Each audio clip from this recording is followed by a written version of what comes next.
By the way, I think you might already know this, but the apology is about Socrates' essentially his legal defense at his own trial. Right. It's not an apology the way we think of an apology today. No. It's an apology as in a defense. Okay. Okay, that's where apologia or whatever it is. Yeah. Okay, so it's his apology. Right. And it's his legal defense. And what happened was he was in Athens, right? Athens, right? Okay. He was put on trial, right?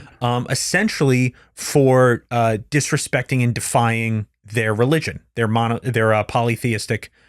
Well, didn't religion. He deny Apollo, maybe, or he didn't deny Apollo? This is where it gets interesting. Is that you look at what he says, and he doesn't really do that, and that's where the big idea comes from, which is a good idea. We were just talking about it. You don't know what you don't know. Right. Essentially, what makes him the wisest person in the world, which he denies, but he was told by, the Oracle of Delphi, right, is that he realizes he doesn't really know anything. Delphi.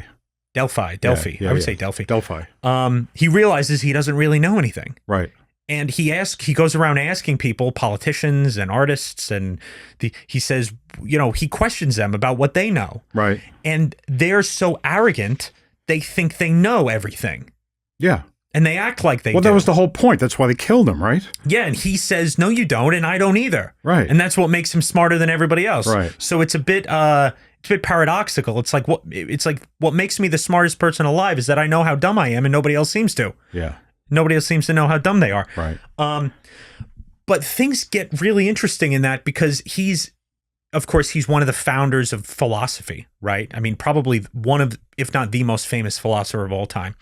And he puts reason above all else, and reason and logic. And philosophy today is very logic-based. That's why they're so good at being lawyers, taking the LSAT, stuff like that. Philosophy majors do the best on the LSAT because you need reason and logic. And I love using reason and logic, and I think it's fun. I think it's necessary. But I also don't think it represents a true relationship, a true spiritual relationship with God. I feel like a lot of people think they can reason their way to salvation almost sometimes, and I don't think you can. And no, that's what religions try to do.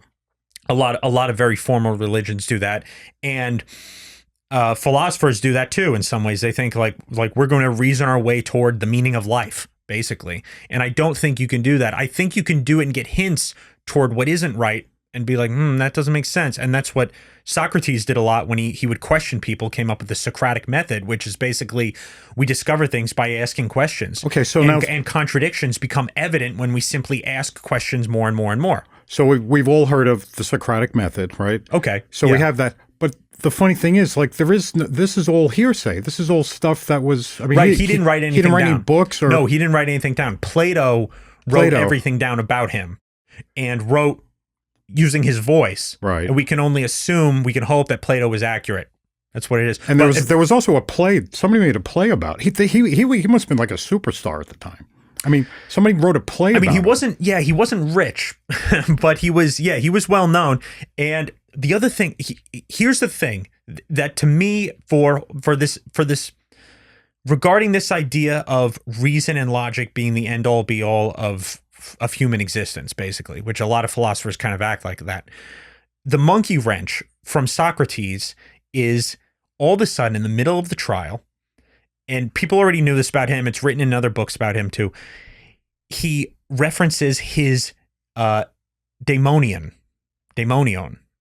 Right. Daimonion. Yeah, I remember that, but I don't remember what it was. Essentially, and it's where we get the word demon from, is the same Greek root of this word. Yeah. I know what it was. He has this inner voice, right, or sign. He calls it a sign almost, right, that has guides him his whole life since he was a child, and never tells him what to do. Tells him what not to do. But always tells him what not to do. Right. He always knows when he's about to make the wrong decision because this inner sign speaks up, not in actual words, and tells him, don't do that. That's the wrong decision. And to me, this is completely at conflict with this idea that we use reason and logic to come to all of our conclusions. Yeah, that was his conscience. Right. So he has this conscience, right, and he's identified it. And he starts in the middle of this trial, he starts saying the God instead of saying the gods plural, because remember they're polytheistic. Instead of saying Zeus or Apollo directly, he simply says, I must obey the god. And he's using that term in at the same time as he's referencing this, essentially what seems to be a conscience of sorts. Right. And it seems like he's discovering this personal relationship with God, with the real God. Okay, he's discovering his conscience as something that exists, right? Telling him what not to do, right? Because that's what a conscience does. Or conscience, and realizing it's from God. Well, yeah, that's another part. Well, he says that. He says that. He says it. He goes that far with it, and that's what gets him killed. That's what gets him killed. Telling him it's a warning system, right? Yeah. As different from intuition, which is not a warning system. Basically, it can be, but it's more of like just a nudge to tell you what. It's basically, I don't want to say it's what to do, what not to do. It's not that simple. Yeah, no, it's not. But it's more along those lines. Yeah. An intuition is like I'm doing things intuitively. Okay. Like, just one foot in front of the other, progressing through life. Whereas your conscience says, "Whoop, don't go there. That's too hot." Whoop, I wouldn't separate the two like that. I think they're really the same thing. There's not a hard line. I think they're the same thing. There isn't a hard line, but they sort of balance each other out. You know what it is? How he actually, it's interesting because he actually uses reason. Yeah. In the trial, he says he says, I know that I haven't misstepped during this trial. I know that everything I've said has been the right thing to say, right, and the right thing to do, and I've said all this outright to you because nothing stopped me. Nothing stopped. His conscience wasn't bothering him. Right, which is your intuition. Right. It's saying that's the reverse side of the intuition. Well, that's the difference. Okay, then we get to another word, consciousness. So when you're conscious... Oh, haven't heard that one today yet. Well, here's the thing. I don't know if he talks about it, but consciousness is the state of being where you recognize these things. I know that's what you mean when you say it, yes. Yeah. So I find it seems that because he was all about self-discovery. That's why it's one of those things when you study philosophy, right, like even in high school, you listen to what they're saying and you're like, how is this revolutionary? Yeah, right. It seems so obvious, but that's because in modern society we place so much importance on self-analysis and looking inward and seeing where you're wrong and where you're right and stuff like that. You know what I'm talking about. Yeah. And it's a Christian ethic too.